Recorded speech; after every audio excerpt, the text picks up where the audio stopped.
सन्माननीय ग्रामपंचायत सरपंच, उपसरपंच, सर्व सदस्य तसेच विविध कार्यकारी सेवा सहकारी सोसायटीचे सर्व अध्यक्ष, उपाध्यक्ष, सर्व संचालक मंडळ, संचालिका मंडळ, तसेच पोलीस पाटील, तसंच तंटमुक्तीचे अध्यक्ष आणि तुम्ही आम्ही सर्व ज्येष्ठ नागरिक या सर्वांना प्रथमतः राजमाता, लोकमाता, पुण्यश्लोक अहिल्याबाई होळकर यांच्या 300व्या जयंतीच्या सर्वप्रथम सर्वांना शुभेच्छा देतो।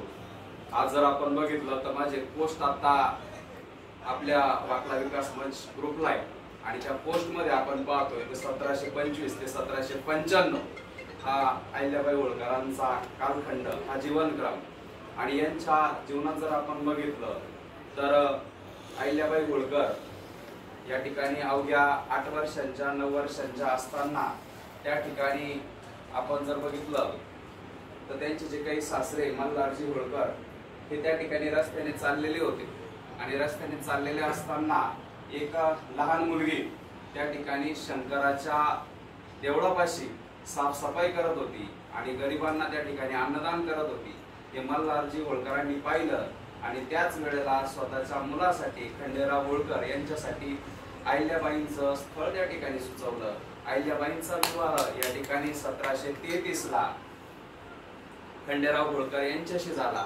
त्यानंतर आपण पाहतोय की 1754 मध्ये अहिल्याबाई होळकर यांचे जे काही पती आहेत यांचं कुबेर या लढाईमध्ये या युद्धात त्यांचं निधन झालं आणि निधनानंतर या ठिकाणी सतीची प्रथा होती। या सतीच्या प्रथेविरुद्ध सर्वात अगोदर त्यांच्या सासऱ्यांनी म्हणजे मल्हारजी होळकरांनी सांगितलं की तुम्ही सती जायचं नाही। म्हणजे ज्या वेळेला महिलांना शिक्षण घेण्याचाही अधिकार नव्हता, याच काळात मानकोजी शिंदे जे काही पाटील होते, म्हणजे आपल्याला एक टॅगलाईन लागलेली आहे की पाटील म्हटलं की कुठला तरी विशिष्ट समाज, परंतु तसं नसताना मानकोजी शिंदे हे सुद्धा पाटील होते। तसंच सावित्रीबाई फुले यांचे जे काही वडील आहे हे सुद्धा खंडोजी नेवसे पाटील होते। म्हणजे त्यावेळेचं जे काही पाटील हे पद होतं आणि त्यावरूनच मला असं वाटतं की त्यापुढे आपण पाहतोय की 1766 ला त्यांचे जे काही सासरे मल्हारजी होळकर आणि मुलगा मालोजीराव यांचंही या ठिकाणी 1767 ला निधन होतं। 1767 ला निधन झाल्यानंतर अहिल्याबाई होळकर या ठिकाणी राजगादीवरती येतात। माळवा प्रांताच्या त्या ठिकाणी त्या राणी होतात आणि राणी झाल्यानंतर कारभार त्या ठिकाणी स्वतः हातात घेऊन त्या ठिकाणी जे काही कारभार चालू म्हणजे स्वतः पाहायला सुरुवात करतात आणि याच वेळेला या संधीचा फायदा घेऊन पेशव्यांना असं वाटतं की एक स्त्री या ठिकाणी राज्यकर्ती झाली आणि तिला त्या ठिकाणी सहज हरवणं शक्य आहे। परंतु या ठिकाणी अहिल्याबाईंनी दिलेलं उत्तर अतिशय छान आहे। त्यांचे जे काही तुकोजीराव हे या ठिकाणी सरसेनापती होते, त्यांना त्या ठिकाणी एक निरोप पाठवला पेशव्यांना की बघा तुम्ही आमच्यावरती या ठिकाणी जर आक्रमण करत असाल तर तुमचं स्वागत आहे, आपण यावं आणि निश्चितपणे आम्ही सुद्धा युद्धासाठी तयार आहोत। परंतु ह्या युद्धात जर तुम्ही आम्हाला हरवलं तर अशी एक इतिहासात नोंद होईल की कुणीतरी एका आपला स्त्रीचा किंवा ज्याला आपण म्हणूया की एका स्त्रीचा या ठिकाणी स्त्रीवरती आक्रमण केलं, स्त्री राज्यकर्तीवरती आक्रमण केलं आणि त्यांना त्या ठिकाणी हरवण्यात आलं, असं इतिहास नोंद घेईल। परंतु जर आम्ही तुम्हाला हरवलं तर अशी इतिहास नोंद घेईल की एका महिलेकडून पेशव्यांचा या ठिकाणी पराभव झाला, असे या ठिकाणी इतिहास नोंद घेईल। निश्चितच मला वाटतं की हे उत्तर दिलेले, हे जे काही पत्रातून उत्तर दिलं हे मला वाटतं कुठल्याही एका तीक्ष्ण बाणापेक्षा कमी नव्हतं। म्हणजे याच्यातून त्यांचं जे काही युद्धाच्या आपल्याला दिसून येतं आणि आपण फुकट त्यांना न्याय देवता किंवा न्यायमूर्ती किंवा पुण्यश्लोक हा शब्द नाही वापरत।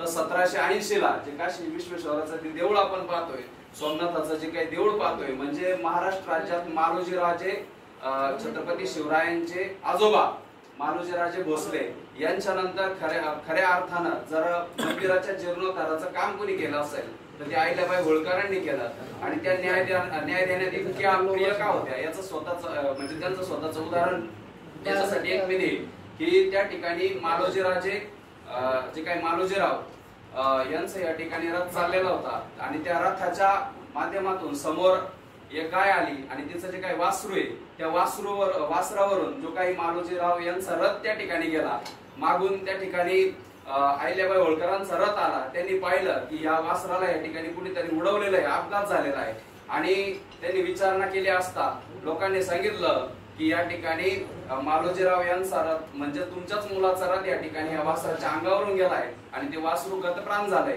त्यांनी त्यांच्या सुनेला विचारलं की समजा एखाद्या म्हणजे मुलानं जर एखाद्या आईच्या मुलाची म्हणजे बाळाची हत्या केलेली असेल तर यावरती काय या ठिकाणी न्याय दिला पाहिजे. तर त्यावेळेला त्यांच्या सुनेनं सांगितलं, मालोजीराव यांच्या पत्नीनं सांगितलं की त्या मुलाला सुद्धा तीच शिक्षा द्यावी.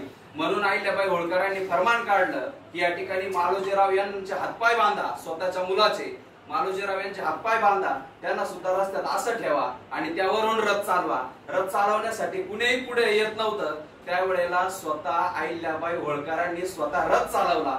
परंतु रथ चालवत असताना त्या काय असं कुणी सर्वसामान्य स्त्री नव्हती. तर सर्वसामान्य स्त्री नव्हती म्हणजे त्या निस्सिम शंकराच्या भक्त होत्या. आणि त्याच वेळेला रथ चालवत असताना त्या ठिकाणी जी काही गाय आहे की जिचं वासरू त्या ठिकाणी मालोजीराव यांच्या रथानं त्या ठिकाणी उडवलेलं होतं, मारलेलं होतं. तर त्याच वेळेला त्या ठिकाणी मालोजीराव यांच्या रथासमोर जी काही वासराचं होतं त्याच वासराची जी काही आई आहे ती गाय आहे ती त्या ठिकाणी आडवे फेरफटके मारत होती. म्हणजे त्या गायीला सुद्धा वाटत होतं की तुम्ही माझ्या लेखात म्हणजे माझं जरी वासरू त्या ठिकाणी डोळ्या देखत मेलेलं असलं तरी मला अशी इच्छा नाही की माझ्या डोळ्या देखत कुणाचं तरी त्या ठिकाणी मूल त्या ठिकाणी मारलं जावं.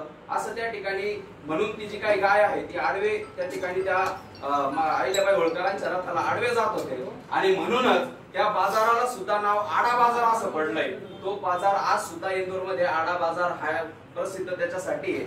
म्हणूनच मी निश्चितपणे सांगेन की स्वतःच्या मुलाची सुद्धा पर्वा न करणारा न्याय जे काय ज्या ठिकाणी दिलं जातं आणि म्हणूनच इतिहास 300 वर्षानंतर सुद्धा ज्या मातेचं त्या ठिकाणी स्मरण ठेवतो ते याच्यासाठीच ठेवतो की स्वतःच्या मुलाला वेगळा न्याय